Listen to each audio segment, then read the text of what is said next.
अच्छे दिन आ गए। बीजेपी सरकार होश में आओ, होश में आओ, होश में आओ। अरे बीजेपी सरकार होश में आओ।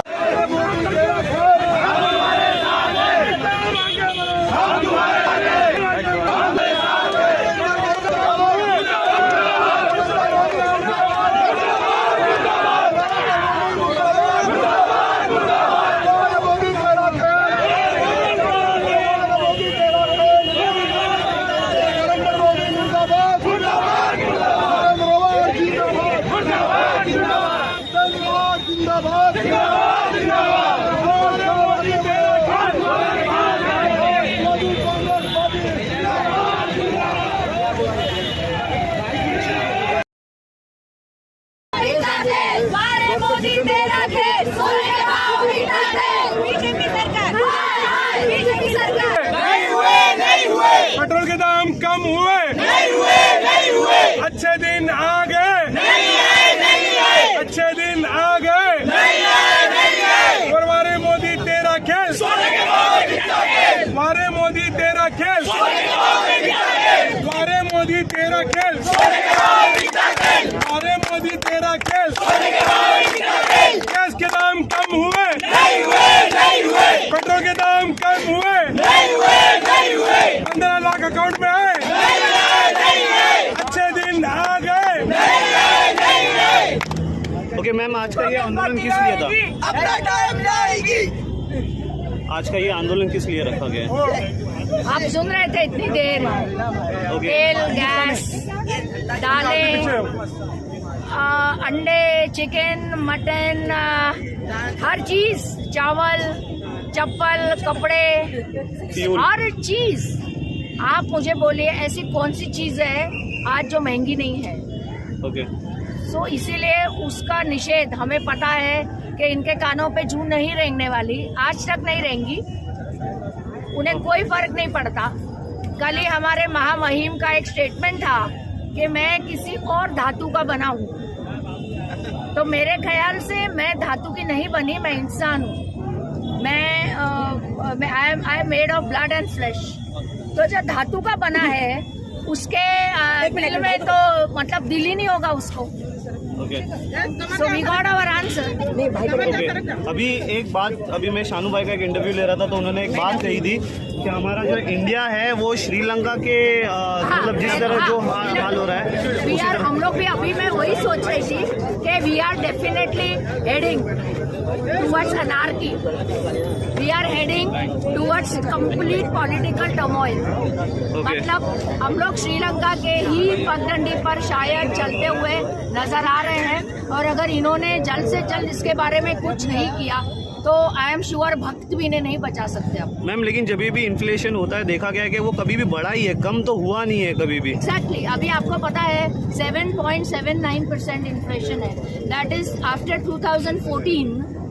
2014 के बाद का ये जो महंगाई की जो मार है वो सबसे बड़ी है, और कैपिटा इनकम कम हो रहा है, जीडीपी भी की हाल भी बुरे हैं, और हर जगह रेपो रेट बढ़ गया है। अगर आप देखोगे तो जो लोग कर्जा लिए हैं, अभी आप अगर अपने घर के लिए, अपने कार के लिए एजुकेशन लोन, बिजनेस लोन अगर लेना चाहते हो तो आरबीआई ने पिछले वीक इंटरेस्ट रेट में भी बढ़ोतरी की है, और उनका ऐसे कहना है कि हमको इस इकोनॉमी को अगर संभालना होगा तो इंटरेस्ट रेट बढ़ाना पड़ेगा, क्योंकि पैसे आएंगे। मतलब मैं वैसे भी महंगाई के चलते घर लेने का सोचती भी नहीं, और अगर सोचूंगी भी तो लोन लेने का सोचती नहीं। और इसके ऊपर निर्मला सीतारामन जी ने एक स्टेटमेंट दिया था कि ठीक है रेट बढ़ाया है but they could have waited for some time. मतलब शायद वो अगर रुकते तो ज़्यादा अच्छा होता। तो मतलब इतनी हर जगह पे ना इतनी अफरा तफरी है कि उनके समझ में ही नहीं आ रहा है क्या करना चाहिए, लेकिन करना चाहिए। उन लोग स्टेट्स को हमेशा बोलते हैं कि स्टेट्स कम नहीं करता। आप बोलिए पेट्रोल और डीजल छोड़ के ऐसी कोई भी चीज़ नहीं है जिसपे जीएसटी नहीं है, और जीएसटी का पूरा जो पैसा है वो सेंट्रल गवर्नमेंट को जाता है, और सेंट्रल गवर्नमेंट हम लोग को उसमें से देते हैं वापस अपना हिस्सा। तो सेंट्रल गवर्नमेंट के पास नॉन बीजेपी स्टेट के हजारों करोड़ों रुपए अभी तक उनके पास बाकी है जो उन्होंने स्टेट्स को वापस नहीं दिए। और अगर हम लोग भी हर जगह टैक्स कम करेंगे तो हमारे पास डेवलपमेंट के कामों के लिए, गवर्नमेंट वर्कर्स के पगार के लिए और बाकी की चीजों के लिए पैसे कहाँ से आने वाले? पॉसिबल है। सो मेरी नाक और मुंह बंद करके मुझे बोला गया अब तू सांस ले, वैसे हमारे स्टेट के हाल है। और मैं अपनी तरफ से, अपने पर्सनल तरफ से और पूरे एनसीपी पार्टी की तरफ से और स्पेशली महिलाओं की तरफ से, क्योंकि बजट जब डावाडोल होता है तो सबसे पहला जो घाव होता है वो घर के औरत पे ही पड़ता है। एग्जैक्टली। हाँ, सो आई कम्प्लीटली कंडेम ये महंगाई को। मैं पूरी तरीके से उसका निषेध करती हूँ और उसके ऊपर जो इनकी शांति बनी है उसका तो और पुरजोर निषेध करती हूँ। ओके। राष्ट्रवादी कांग्रेस पक्षाचा पड़ेगी महंगाई इस कदर पड़ेगी तो हमारे बच्चों की शादी कैसे होगी? महंगाई इस कदर पड़ेगी तो स्टूडेंट आज ये हालात है, आज देश के हालात है। तो देश के अंदर आज जो हालात है उस हालात के अंदर ये सब ऐसा है कि आज बच्चों को नौकरियां नहीं मिल रही हैं। मैं ये कहना चाहता हूँ आपके माध्यम से कि सेंट्रल गवर्नमेंट होश में आए, नहीं तो आज ये आज ये जन आक्रोश आंदोलन है डॉक्टर जितेंद्र अवार्ड साहब के नेतृत्व में थाना जिला के अंदर एक एक गलियों के अंदर जन आक्रोश आंदोलन होगा। ये मैं कहना चाहता हूँ कि आज गैस की कीमत कितनी बढ़ गई, आज तेल की कीमत कितनी बढ़ गई। चमन भाई, लगातार कहीं ना कहीं देखा जा रहा है हर चीज को प्राइवेट किया जा रहा है। तो ये एयरपोर्ट है, हर चीज को इस प्राइवेट के अंदर फायदा है सेंट्रल गवर्नमेंट का। आज महागाड़ी सरकार देखिए 1200 का काम कर रही है। ये मैं कहना चाहता हूँ इस अंधी बेरी गवर्नमेंट को कि अभी भी होश में आ जाओ, वरना तख्ता पलटने को वक्त नहीं लगता। ये कोई मत समझे इस कुर्सी पे हम बैठे हैं, ये कुर्सी मेरा अधिकार है, आपको जनता ने दिया है। आज हमारी बच्चियां सुरक्षित नहीं है हिंदुस्तान के अंदर। आज यहाँ पे रेप केसेस बढ़ रहे हैं। आज बच्चे नौजवान क्यों कर रहे क्राइम? मैं पुलिस डिपार्टमेंट के ऑफिसर के सामने कहना चाहता हूँ, आज अगर उन बच्चों को नौकरियाँ मिलती, आज अगर वो बच्चों को अगर हिंदुस्तान के अंदर सेंट्रल गवर्नमेंट नौकरी देती तो आज ये क्राइम नहीं होता। अगर क्राइम नहीं होता तो आज ये कोर्ट के अंदर जो गर्दियाँ होती है, जो पुलिस स्टेशन में कंप्लेन दर्ज होते हैं, वो कंप्लेन दर्ज नहीं होते। मैं आपके माध्यम से कहना चाहता हूँ, जहाँ तक मेरी आवाज़ पहुँच रही है, खास करके मैं थाना के कलेक्टर साहब से कहना चाहता हूँ, विनती के साथ कहना चाहता हूँ, सर हमारी आवाज़ को आप पहुँचाइए उस अंधी बहरी गवर्नमेंट को, गूंगी बहरी गवर्नमेंट को, हमें न्याय दें। चमन भाई, कहीं ना कहीं ऐसा नहीं लगता है जातिवादी फैलाते हुए और महंगाई अपने स्तर पे बढ़ती जा रही है? मैं जातिवादी की बात नहीं करूंगा। नहीं, सुनिए, ये गलत। सेंट्रल गवर्नमेंट सुनिए आज चाहे वो हिंदू समाज भाई हो, चाहे मुस्लिम हो, चाहे सिख हो, चाहे ईसाई हो, गरीब वर्ग के लोग परेशान हैं। अमीर लोगों को क्या दिक्कत है? वो जाते हैं हेलीकॉप्टर से कहीं आकर के मुंबई में लैंड हो जाते हैं, उनको क्या है? दिल्ली में लैंड हो जाते हैं, उनको क्या है? लेकिन जिसको ट्रेन का सफर करना पड़ता है, हमारी बहनों को घर में खाना बनाना पड़ता है, उनके घर में बाटले नहीं होते, गैस नहीं होते। बहुत शमी भाई, महंगाई को डाइवर्ट करने के लिए जातिवाद का इस्तेमाल किया जा रहा है कहीं ना कहीं जो है उसको लेकर के।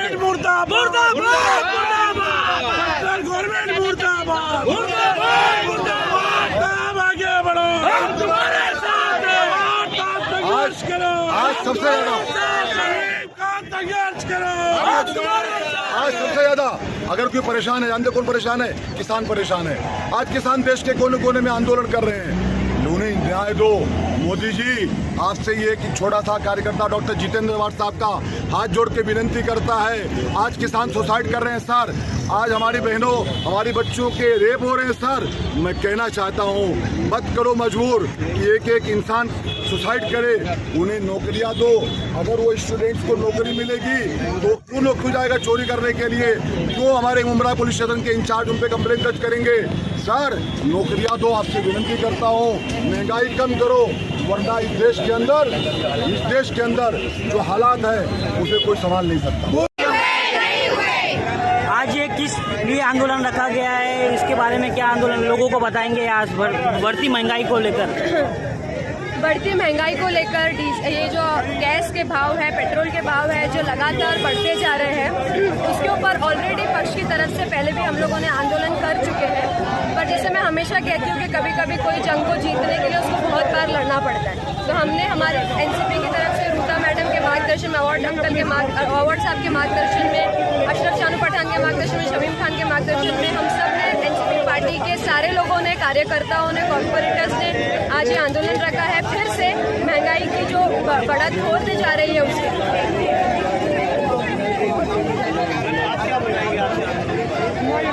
2014 में यही मोदी सरकार और यही केंद्र सरकार आंदोलन करती थी जब महंगाई पेट्रोल डीजल के भाव 300 साढ़े 300 तक, गैस के भाव थे, पेट्रोल डीजल 60-70 के बीच में था। तभी तो लोगों को लगा कि नहीं अभी तो महंगाई कम हो जाएगी, क्यों नहीं इन्हें मौका दिया जाए। इन्होंने 10 गुना महंगाई बढ़ा दी है। आज 2.5 ट्रिलियन अपने देश का बजट है, उसमें 1.5 ट्रिलियन 1.5 ट्रिलियन उन्होंने कर्जा लिया है। तो वो कर्जा नहीं चुका पाते, इसके लिए इन्होंने स्कूल, कॉलेजेस, सारे जो भी बिजनेसेस है, सारे जो गवर्नमेंट बिजनेस को सारे सेक्टर्स बेचने के लिए निकाले।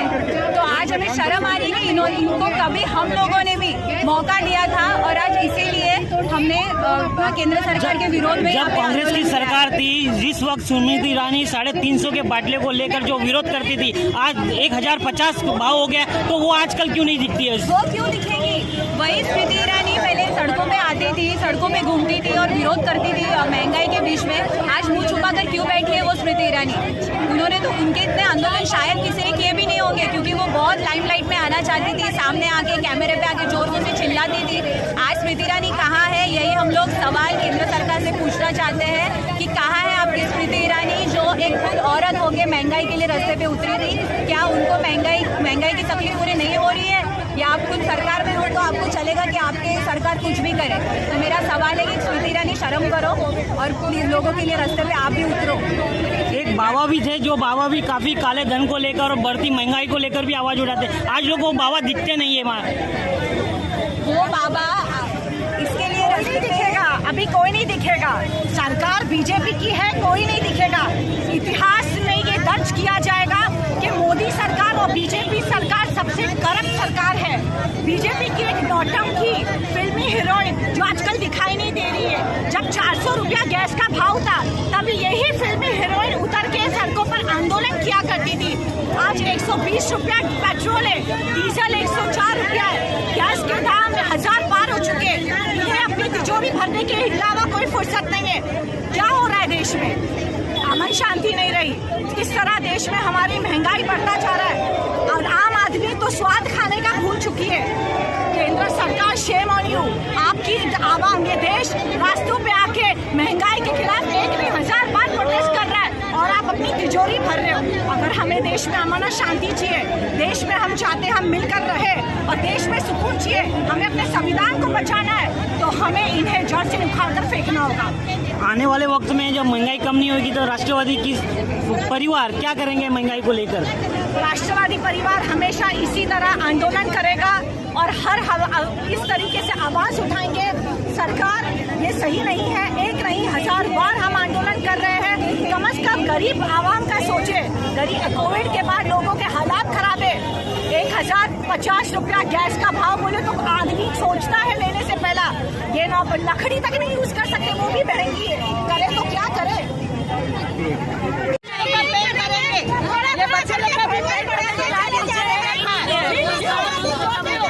मांगे कब तक तू चुप बैठेगा? उठा बोल कुछ। इतने पब्लिक रास्ते पे उतर रहा है, हर बंदा भूखा प्यासा मर रहा है और तू खा पी के मौज कर रहा है। धीरे करते मोदी ने कितना बढ़ा दिया? पेट्रोल के भाव आप ना करो आवाज क्या?